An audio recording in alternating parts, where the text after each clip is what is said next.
తాడిపత్రి జేసీ ప్రభాకర్ రెడ్డి గారు వీడియోల ముందు చాలా వికృతంగా మాట్లాడాడు. దానిపైన ఈరోజు ప్రధానంగా ప్రెస్ మీట్ పెట్టడం జరుగుతూ ఉంది.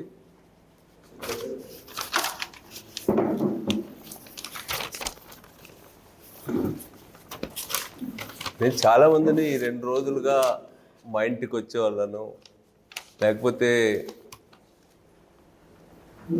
ఆ యొక్క వీడియో ప్రభాకర్ రెడ్డి గారి వీడియో చూసిన వాళ్ళు ఫోన్ చేసినప్పుడు వాళ్ళందరినీ మాట్లాడా. ఏం చెప్దాం ప్రభాకర్ రెడ్డి గారి మీద అని చెప్పంటే వాళ్ళు ఏమంటున్నారంటే, ఒక ఆయన చాలా పెద్ద స్టేట్ లీడర్, టీచర్స్ లీడర్, ఆయన ఏమంటున్నాడంటే,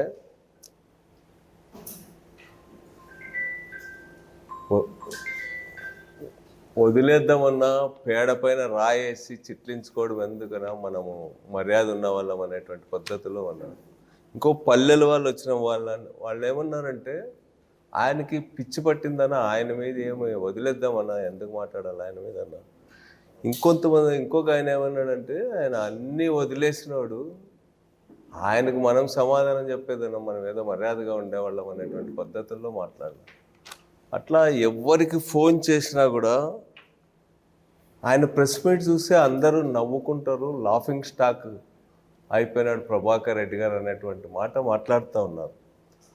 అంటే చాలామంది ఏమంటున్నారంటే, ఒక పనికిరానివాడు, పిచ్చివాడు, తిక్కోడు, ఆయనతో పాటు మనం ఎందుకు ఎగరాలన్నట్టుగా మాట్లాడుతున్నారు. కొంతమంది మాత్రం చాలా గట్టి రిప్లై ఇవ్వాలనేటువంటిది చెప్తా ఉన్నారు.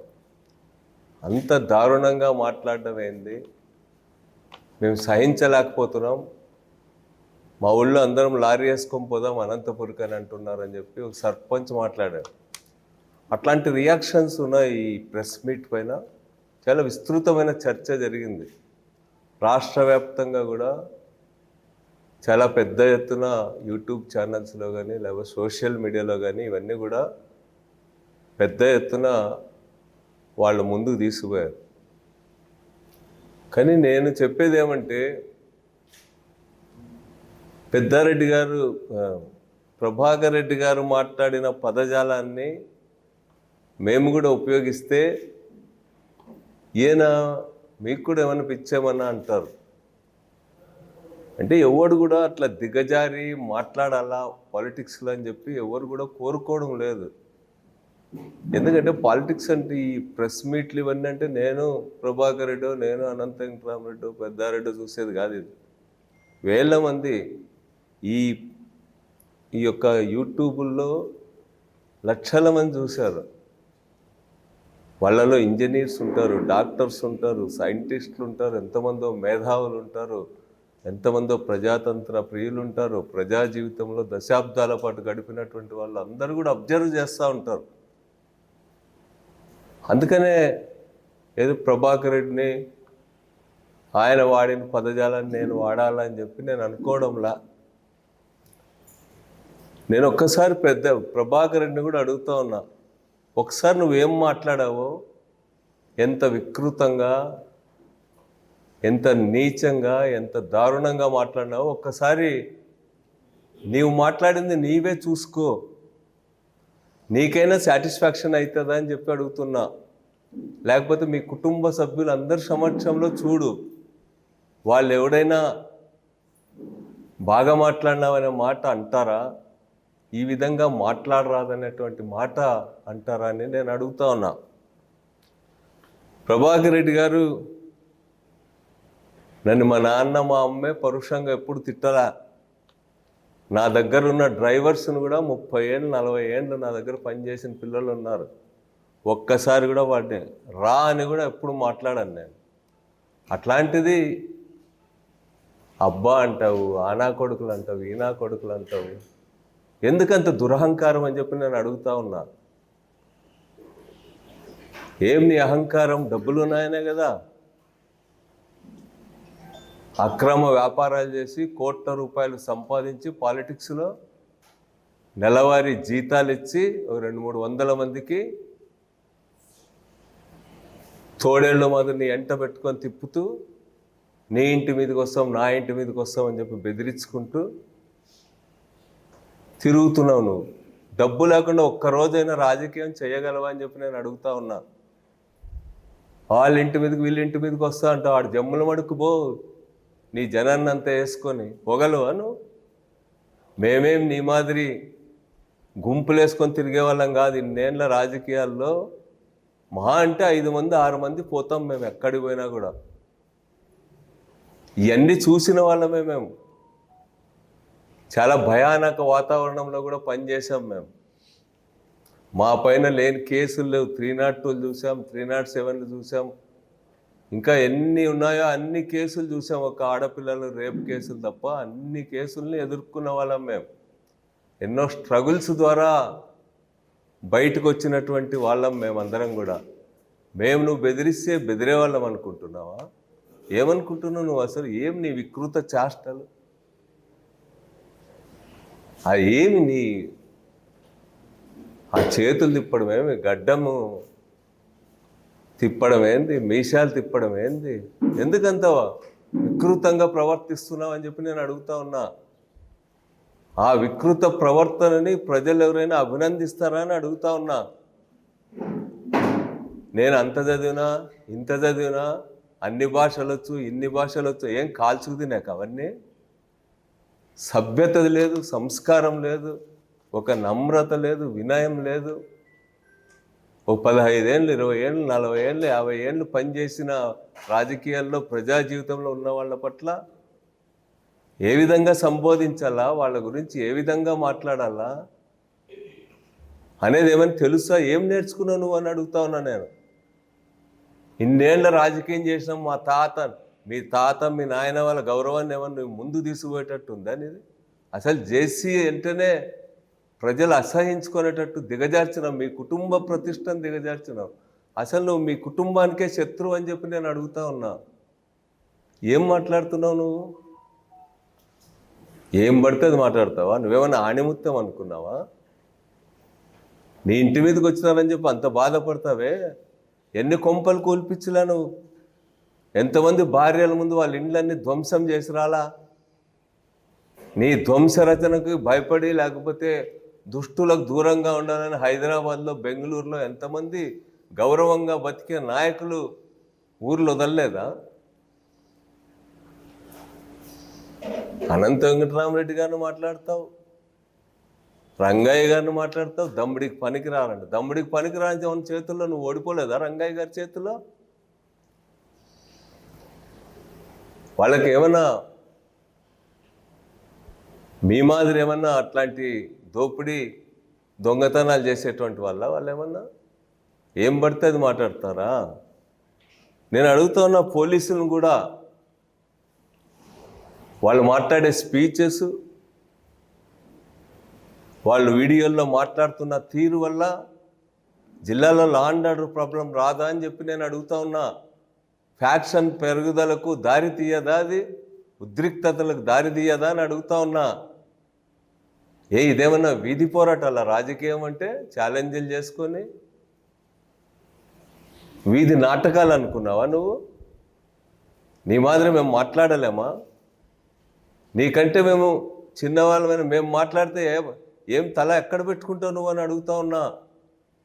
ఇప్పటికి కూడా మేము నీ వయసు పట్ల మాకంటే పెద్దోడు కదా అనే చూస్తూ ఉన్నాం. కానీ ఈ విధంగా ప్రవర్తిస్తే ఎన్ని రోజులు సహిస్తారు జనం అని చెప్పి నేను అడుగుతా ఉన్నా. ఏదో ఆణిముత్యమైనట్టు మాట్లాడుతున్నాడు. ఎక్కడి నుంచి వచ్చినా నీకు అన్ని కోట్ల రూపాయలు? మా కుటుంబం అంటారు. ఎవడైనా మాట్లాడినాడా? దివాకర్ రెడ్డి గారు ఎన్నిసార్లు నేను ఇంటికి పోయా కాంగ్రెస్ లీడర్గా ఉన్నప్పుడు, రమ్మా కూర్చో విశ్వ అని చెప్పి దగ్గర పిలుచుకొని మాట్లాడేవాడు. తనే మా ఇంటికి వచ్చినాడు 1-2 సార్లు. విశ్వ ఎన్ని రోజులు ఇట్లుంటావు అని చెప్పి. నీవేంది? నీ కుటుంబాన్ని గౌరవిస్తావా? నీ అన్నను గౌరవిస్తావా? నీ అన్న కొడుకులను గౌరవిస్తావా? ఏం నీ సంస్కృతి? అసలు కనీసం నాగరికత తెలుసా నేను అడుగుతా ఉన్నా. సమాజం అంటే భయం ఉందా? సమాజం అంటే గౌరవం ఉందా? సభ్యత ఉందా? ఏమి నీ అహంకారం, అంత దురహంకారం అనేకి? నువ్వు డబ్బులుండి పాలిటిక్స్ చేసినావేమో, డబ్బులు ఖర్చు పెడితే నీ వెనక జనం వస్తారేమో. మేమందరం కూడా పైసా లేకుండా జేబుల్లో తిరిగిన వాళ్ళము, ప్రజాభిమానంతో రాజకీయాలు చేసినటువంటి వాళ్ళము. నీలాగా డబ్బులు ఇస్తేనే ఎంట రారు మాకు జనం. నీది ఒక రాజకీయమా అని చెప్పి నేను అడుగుతా ఉన్నా. ఎంత చీదరించుకుంటున్నారో మిమ్మల్ని చూసి అని చెప్పి నేను అడుగుతా ఉన్నా. అసలు నీ వైఖరి నీ పార్టీ కన్నా సహాయం చేస్తుందా అని అడుగుతా ఉన్నా. మీ ఇంటి మీద ఏదో జరిగినప్పుడు మేమందరం రాలేదంటారు. మీ పార్టీ వాడు ఒకడైనా వచ్చినాడా నిన్ను మాట్లాడిచ్చేకి? మీ ఇంటి మీద ఏదో జరిగిందంటున్నావు కదా, అప్పుడు ఎందుకు రాలా? ఎవరికి పట్టలా నీవంటే? నీ వల్ల వాళ్ళ పార్టీకి ఏమి ప్రయోజనం లేదనేటువంటిది కూడా వాళ్ళకి అర్థమవుతున్నట్టు కనిపిస్తూ ఉంది. ఇదే సందర్భంలో నేను పోలీసులను అడుగుతా ఉన్నా, ఇంత విచ్చలవిడిగా బహిరంగంగా బూతులు మాట్లాడుతూ అడ్డదిడ్డమైనటువంటి మమ్మల్నే కాదు, మీ పోలీస్ ఆఫీసర్స్ని, మీ కానిస్టేబుల్ని, లాయర్స్ని, సమాజంలో ఉన్న ప్రతి ఒక్కరిని కూడా నోటికొచ్చినట్టు ఏఎస్పీ స్థాయి ఆఫీసర్ని కూడా మాట్లాడుతూ ఉంటే మీరు స్పందించకపోతే ఎలా అని చెప్పి నేను అడుగుతా ఉన్నా పోలీసుల్ని. లా అండ్ ఆర్డర్ దిగజారడానికి తోడ్పడదా ఇది? కేసు పెట్టండి. ఏం అధికారంతో మా పైన మాట్లాడుతూ ఉన్నాడు? మా అందరిపైన పార్లమెంట్ సభ్యులుగా పనిచేసిన వాళ్ళు, ఎమ్మెల్యేలుగా పనిచేసిన వాళ్ళం, ప్రజా జీవితంలో 10 సంవత్సరాలు పనిచేసిన వాళ్ళని నోటికొచ్చినట్టు మాట్లాడితే శాంతి భద్రతల సమస్య రాదా అని చెప్పి నేను అడుగుతా ఉన్నా. అదుపు చేయండి. మేము ఒక పూట రోడ్డు పైన కూర్చుంటే మా పైన కేసులు పెడతా ఉన్నారే. మా వాడు సోషల్ మీడియాలో ఏదైనా చిన్న వాక్యం పెడితే తప్పుడు కేసులు పెట్టి వేధిస్తూ ఉన్నారే. బహిరంగంగా మాట్లాడుతూ ఉంటే పోలీసులు కనపడదా అని చెప్పి నేను అడుగుతున్నా. ప్రభుత్వాన్ని కూడా ఒకటే అడుగుతా ఉన్నా, మీరు తెలుగుదేశం పార్టీని కూడా అడుగుతా ఉన్నాం, ఈయన ఏమన్నా బ్రాండ్ అంబాసిడరా మీకు అని చెప్పి అడుగుతా ఉన్నా. ఇట్లాంటి వాళ్ళు 10 మంది ఉంటే మీ పార్టీ సర్వనాశనం అవుతుంది. ఒక్కసారి ఆలోచించుకోమని చెప్పి నేను కోరుతా ఉన్నా. అసలు ఈయన పట్ల మీ వైఖరి ఏమని అడుగుతా ఉన్నా. ప్రభాకర్ రెడ్డి గారి మాట తీరుపైన, ప్రభాకర్ రెడ్డి గారి రాజకీయాలపైన, ప్రభాకర్ రెడ్డి గారి అరాచకం పైన, నిరంకుశత్వం పైన, దురహంకారం పైన మీ వైఖరి ఏమిటో చెప్పమని నేను తెలుగుదేశం పార్టీ వాళ్ళని అడుగుతా ఉన్నా. రోడ్లో పల్లెల్లో ఉంటాయి, బలిసిపోయి దిబ్బలు తవ్వుకుంటా మట్టి కుప్పలను కాళ్ళతో లేపుకుంటూ తిరుగుతూ ఉంటాయి. వాటికి మీకు ఏం తేడా ఉందని చెప్పి నేను అడుగుతా ఉన్నా.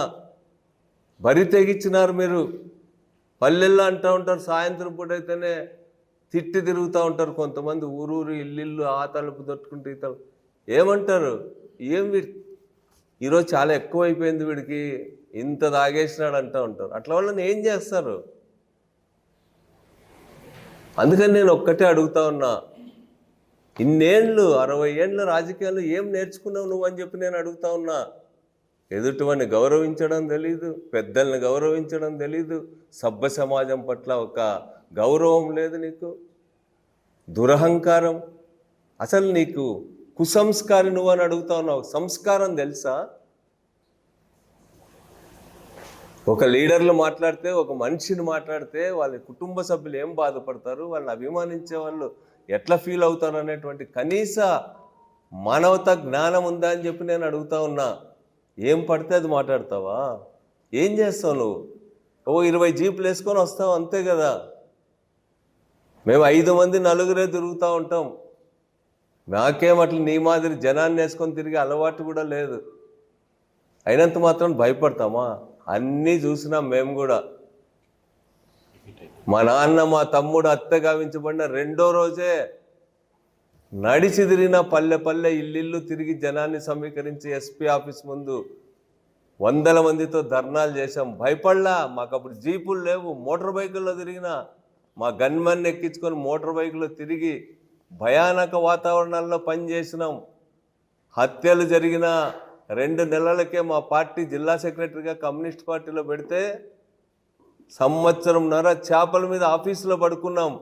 ఈ కష్టాలన్నీ కూడా మేము చూసిన వాళ్ళం. మేము ప్రజాభిమానంతో రాజకీయాలు నడిపేవాళ్ళం కాదు, నడిపేవాళ్ళం. నీ మాదిరి దురహంకారంతో, డబ్బులతో, అక్రమ వ్యాపారాలతో, అక్రమ సంపాదనతో, దందాలతో పాలిటిక్స్ నడిపేవాళ్ళం కాదు. అందుకనే మాకేం భయం లేదు ఇట్లాంటివన్నీ కూడా. నేను అందుకనే విజ్ఞప్తి చేస్తున్నా, విఘ్నులందరూ కూడా ఇట్లాంటి వాటిని సమాజం నుంచి వెలివేయాల ప్రజలు. ఇట్లాంటి కంపు రాజకీయాలు, ఇట్లాంటి దుర్మార్గం రాజకీయాలు, ఇట్లాంటి నీచమైన రాజకీయాలని ఈరోజు వెలివేయాలని చెప్పి నేను కోరుతున్నా. మా అందరితో ఏం పని ఉందా నీకు? నీ తాడిపత్రులు తిట్టుకుంటున్నారు కదా ఇద్దరు బండబూతులను, మీరు తిట్టుకోండి, మీ కల్చర్కి సరిపోతుందేమో అది. మా అందరి జోలు ఎందుకయ్యా నీకు? మేమేమైనా అప్పుడు నీ మాదిరి అట్లా రాజకీయాలు చేసినామా? దందాలు నడిపినామా? పంచాయతీలు చేసినామా? డబ్బులు వసూలు చేసినామా? ఇన్నేళ్ల రాజకీయ జీవితంలో ఒక మచ్చ చూపించమని నేను అడుగుతా ఉన్నా. నీ అబ్బాయిని మా నాయన అంటావా? మా నాయన ఖాళీ గోటికి కూడా నీ రాజకీయం పనికిరాదని చెప్తా ఉన్నా. ఏం చరిత్ర ఉంది నీకు? వచ్చిన రోజు నుంచి నువ్వు ఒక న్యూసెన్స్ రాజకీయాల్లో. నీలాంటి వాళ్ళు, మీ ఇంటికి న్యూసెన్స్, నువ్వు సమాజానికి న్యూసెన్స్. నీవు మా నాన్నని, మా అక్కల్ని, మా అమ్మల్ని అందరిని తిడతావా? నీ అర్హత ఏమి? నీ స్థాయి ఏమి? థర్డ్ రేట్ రాజకీయ నాయకుడు నువ్వు మమ్మల్ని తిడతావా? ఏమయ్యా, నీ మాదిరి అందరూ తిట్టడం నేర్చుకుంటే యాటికి పోతావు నువ్వు? నేను చెప్తా ఉన్నా, ఇట్లాంటి తాటాకు చప్పుళ్ళకు భయపడే వాళ్ళం కాదు. మీకు వ్యతిరేకంగా ఇప్పటికైనా మార్చుకోను. నీ కొడుకు మొన్న చూసా ఆడికిలో బాగా మాట్లాడినాడు ఆ పిల్లోడికి పెద్ద చెడ్డ పేరు ఉన్నట్టు నేను కూడా వినాలా? వాడు ఎమ్మెల్యే అయినాడు, ఎమ్మెల్యే చేసినావు, వదిలిపెట్టాడు, రాజకీయం నడపలేడా? నీవు అసలు వాడి ఎదుగుదలకే అడ్డంగా నిలబడతా ఉన్నావు నువ్వు. నీవే మీ ఇంటికి శత్రువు, నీవే మీ ఇంటికి ఆటంకం అని చెప్పి నేను చెప్తా ఉన్నా. పిల్లలకు వదిలిపెట్టు, వాళ్ళు నడుపుతారు. నీకంటే బాగా తెలిసిన వాళ్ళు, మాకంటే కూడా బాగా ఇప్పుడున్న పిల్లలు తెలివైనటువంటి వాళ్ళు. వదిలిపెట్టు వాళ్ళకు. ఏది పోయినంతకాలం ఇవే రాజకీయాలా? ఈ కంపు రాజకీయాలు, గలీజ్ రాజకీయాలు, ఇండ్లు ధ్వంసం చేయించడం, వాళ్ళ ఇండ్లలో టెలివిజన్లు పగులు కొట్టించడం, ఫోన్లు పగులు కొట్టించడం, కాల్పులు జరపడం. ఇదేనా రాజకీయం అంటే? ఎప్పుడైనా నీ అజెండాలో రాజకీయంలో ప్రజలు ఉన్నారా ఎక్కడైనా? ఏమనంటే నేను తాడిపత్రి డెవలప్ ఎవడో లేదన్నాడు. తాడిపత్రిలో అండర్ గ్రౌండ్ డ్రైనేజ్ చేసినాం, మున్సిపాలిటీ అభివృద్ధి చేసినాం, మేమేం కాదనమే. అది చేసినంత మాత్రాన ఎవరిని తిట్టేకైనా, ఏ అరాచకం చేసేకైనా నీకు పవర్ వస్తుందా అని చెప్పి నేను అడుగుతా ఉన్నా. ఇప్పటికైనా చెప్తున్నా, విఘ్నతతో ఉండు. నీతో పాటు నేను కూడా శాసనసభలో ఉన్నా. నన్ను ఎప్పుడూ అభినందించేవారు మీరు. నేను మాట్లాడుతుంటే పక్కన మీ కొలీగ్స్ని కూడా ఉండు, మా విశ్వ మాట్లాడుతున్నాడు విందామనేవాడు. నాకు తెలుసు అవన్నీ. కానీ ఇప్పుడు ఎందుకు ఇంత దారుణంగా దిగజారాలా ఈ వయసులో? నేను అనేది ఏమంటే, అసలు నీ వల్ల జేసీ అనే పదానికే విలువ లేకుండా చేస్తూ ఉన్నావు. అవన్నీ ఎందుకని అడుగుతా ఉన్నా. పోలీసులకు నేను విజ్ఞప్తి చేసేదంటే, కేసు పెట్టండి, ఇట్లాంటివి అరికట్టండి. ఎక్కడికి దారి తీసావు? మీ పోలీస్ ఆఫీసర్ని తిడతాడు, ఎస్పీ గారితో సహా అందరినీ తిడతాడు, ఇంకో రోజు పొగుడుతాడు. అందరికంటే మేధావైన డాక్టర్లు పనికిరాదంట, లాయర్లకు చట్టం తెలియదంట, రాజకీయ నాయకులకి ఏమీ తెలియదంట, బొట్టు వాల్యూ చేయరంట. నీవు అంత వాల్యూ చేసేవాడా? నిన్నేమనుకుంటున్నారో? నీవే డబ్బులు ఇచ్చి సర్వే చేయించుకో, తెలుస్తుంది నిన్ను ప్రజలు ఏమనుకుంటున్నారో, ఎంత అసహించుకుంటున్నారో, నీ భాష పట్ల ప్రజలు ఏ వైఖరితో ఉన్నారో తెలుసుకో. పాలిటిక్స్ అంటే సమాజం గురించి ఒక భయం ఉండాలా. సమాజం అంటే లెక్కలేనివాడు ఎప్పుడు కూడా పాలిటిక్స్లో 4 సీట్లు గెలవచ్చు, 4 ఇది గెలవచ్చు, కానీ గౌరవాన్ని నువ్వు సంపాదించుకోలేవని చెప్తా. అందుకని నేను ప్రభాకర్ రెడ్డి గారికి మళ్ళీ ఆ రోజు ఏ మూడ్లో ఉండి మాట్లాడినాడో అంత ఘోరంగా మాట్లాడడం అనేటువంటిది నేను తీవ్రంగా ఖండిస్తున్నా. నేనే కాదు, అందరు కూడా ఇట్లాంటి దాన్ని ఖండించాలని సోషల్ మీడియా ద్వారా ఇతరత్ర కూడా ఈ పదజాలాన్ని మేము అంగీకరించమనేటువంటి రీతిలో అందరూ కూడా స్పందించాలని కోరుతున్నాం. నీవు జగన్ గారిని తిడతావు, విజయమ్మ గారిని తిడతావు, మళ్ళీ ఒకసారేమో జగన్ లేకపోతే నేను చైర్మన్ అయ్యిండేవాడు కాదంటావు, హ్యాట్సప్ జగన్ అంటావు. ఏం అసలు నీ దానికి ఏమన్నా ఒక బ్యాలెన్స్ ఉందా నువ్వు మాట్లాడే దాంట్లో? నేను కోరేది ఏమంటే, ఇన్నాళ్ళు పాలిటిక్స్లో ఉన్నావు, గౌరవంగా ఉండు, మర్యాద ఇచ్చి పుచ్చుకోండి. నేను ఎప్పుడు నిన్ను అన్నానే సంబోధించేవాడిని. నీవు కూడా నేను కనపడితేనే కౌగులించుకునేవాడివి. కానీ ఎందుకు నిన్ను అట్ట మాట్లాడినావు? నన్నే కాదు, ఆ వెంకటరామరెడ్డి గారిని, రంగయ్య గారిని, ఏం వాళ్ళంతా ఎంపీలుగా పనిచేసిన వాళ్ళు. తిట్టు, నీకు రాజకీయాలను విమర్శించు, లీగల్ సెల్ వాళ్ళని తిడతావు, లాయర్లను తిడతావు, విధానపరంగా విమర్శ చేయి. మీ వైఎస్ఆర్ పార్టీ విధానం తప్పని చెప్పు. జర్నలిస్టులు ఇంకెంత ఘోరంగా తిడుతుంటాడో పాపం. వాళ్ళే తిట్టించుకుంటారు, వాళ్ళే రాస్తుంటారు ఆయన గురించి కూడా, వాళ్ళకే వదిలిపెడదామా? కానీ తప్పు కదా ఆ విధంగా గౌరవంగా ఉన్న వాళ్ళ. మేము ఇప్పుడు ఒక ప్రెస్ మీట్ పెడదామంటే ఒక 5-6 మంది జర్నలిస్టుల దగ్గర ఏం మాట్లాడితే బాగుంటుందన్నా, ఎట్ట మాట్లాడితే బాగుంటుందన్నా అని అడుగుతాం. అదొక గౌరవం, వాళ్ళకున్న అనుభవం మీద మాకున్న ఒక విశ్వాసం. మాకు తెలియక కాదు, 4 చోట్ల కూర్చొని లేస్తూ ఉంటారు, ఎట్లా బాగుంటుందని అడుగుతాము. నీకు ఎవరి మీద గౌరవం ఉందని చెప్పి నేను అడుగుతున్నా. అందుకనే నేను మిమ్మల్ని అందరినీ కూడా కోరేది ఏమంటే, ఇట్లాంటి రాజకీయాల్ని అందరూ వ్యతిరేకించాల్సినటువంటి అవసరం ఉంది. ముఖ్యంగా ప్రజానీకానికి, డెమోక్రటిక్ ఫోర్సెస్ని అడుగుతున్నాం. మేము ఇంకొక ప్రెస్ మీట్ కూడా నువ్వు ఈరోజు పెట్టొచ్చు, పోయి ఇంకా బూతులు తిట్టొచ్చు. కానీ ఎందుకు కంప మీద రాయి ఎందుకు వేస్తావు అంటున్నారు కొంతమంది. నేను అడుగుతాను, ఈ కంపుని అట్లే వదిలిపెడితే దుర్వాసన కొట్టి మొత్తం అక్కడున్న ప్రజలంతా కూడా రోగగ్రస్తులను చేస్తుంది అది. అందుకని దీన్ని ఎవడో ఒకటి ఆడవుతే ఎదుర్కోవాల్సిందే, ఎదుర్కొంటాం. ఈరోజు కాదు, ఇప్పటికైనా మీరు ఆపుకోకపోతే వేల మందిని సమీకరిస్తాం, ప్రజల్లోకి పోతాం. ఇట్లాంటి హింసా రాజకీయాలు, ఇట్లాంటి అప్రజాస్వామిక రాజకీయాలు, నిరంకుశ రాజకీయాలు, దిగజారుడు రాజకీయాలకు వ్యతిరేకంగా ప్రజాభిప్రాయాన్ని కూడగడతాం. తెలుగుదేశం పార్టీ రాష్ట్ర నాయకత్వాన్ని కూడా ఆలోచింపజేసేటట్టు ఈ స్ట్రగుల్ని ముందుకు తీసుకుపోతాం. తొందరలోనే మా జిల్లా పార్టీ చర్చించుకొని వీటన్నిటిని మాట్లాడతాం అనేటువంటి విషయాన్ని కూడా తెలియజేస్తా ఉన్నాం.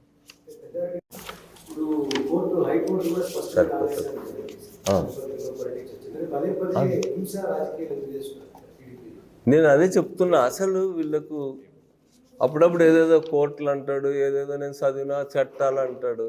నీ గౌరవం ఉందే అంటున్నా. సుప్రీంకోర్టు చెప్పింది, హైకోర్టు చెప్పింది, రాజకీయాలు చేసుకోవచ్చు, ఆయన రాజకీయంగా స్వేచ్ఛగా తిరగనీయండి అంటున్నావు.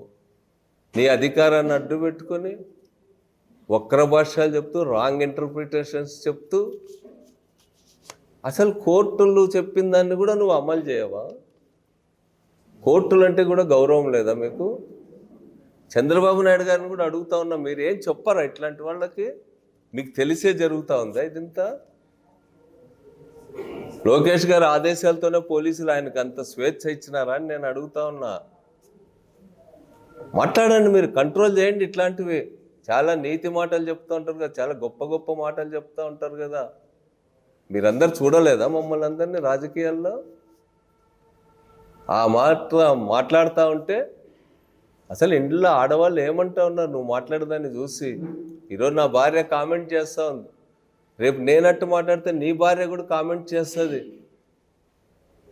వాళ్ళకి మనం ఎంత దుర్మార్గులమైనా భార్యలకి మనం అంటే ఒక గౌరవము, ఒక ప్రేమ, ఆప్యాయతలు ఉంటాయి. అందరినీ చూడాలి ఒక విషయం మాట్లాడేటప్పుడు. ఏదో ఇంత మీసాలు ఉన్నాయి, ఇంత గడ్డం ఉంది, డేరా బాబాని ఆదర్శంగా తీసుకొని ఈరోజు నడుస్తూ ఉంటే దాన్ని ఎవడు అంగీకరించరు. మీ ఇంట్లో వాళ్ళు కూడా అంగీకరించరు అని చెప్పి నేను అటు చెప్తా ఉన్నా. అందుకనే ఇప్పటికైనా మళ్ళా మీసాలు దువ్వద్దు రేపు ప్రెస్ మీట్ పెట్టి. లేకపోతే నీ వెనక తోడేళ్ళు ఉన్నాయి, నువ్వు అక్రమ వ్యాపారాలు చేయిస్తూ జీతాలు ఇచ్చి పోషిస్తున్న వాళ్ళతో ప్రెస్ మీట్లు పెట్టి తిట్టియొద్దు. మంచి రాజకీయాలు చేద్దాం. ఎన్ని లేవు, ప్రజల సమస్యలు లేవా? అభివృద్ధి చేయడానికి అధికారం ఇచ్చినారు, 160 సీట్లు ఇచ్చినారు. ముఖ్యమంత్రితో కూర్చో, ప్రైమ్ మినిస్టర్తో కూర్చో, ఇంకోని దగ్గర పో, ఫండ్స్ తీసుకురా, బాగా చెయ్యి. అవన్నీ వదిలిపెట్టి ఏందో ఈ కంప రాజకీయాలు పెట్టుకుంటా 24 గంటలు అదేనా జిల్లా ప్రజలకి? ఇంకో సమస్య లేదా? రేపు పంటలు పండుతాయో లేదో, ఎల్లినో వస్తుందేమో, ఎరువులు లేవు, ఇంకోటి లేదు. ఇన్ని సమస్యలు పెట్టుకొని నా కొడుకు అనుకుంటూ తిరుగుతావా రోడ్లో? నువ్వేమన్నా రాజకీయ నాయకుడు అని చెప్పి నేను అడుగుతా ఉన్నా. మార్చుకో, విఘ్నత ప్రదర్శించు. చదువుకున్నావు, ఆ చదువునేదో కొద్దిగా నాగరికంగా ప్రవర్తించేది నేర్చుకో అని చెప్పి నేను విజ్ఞప్తి చేస్తున్నా.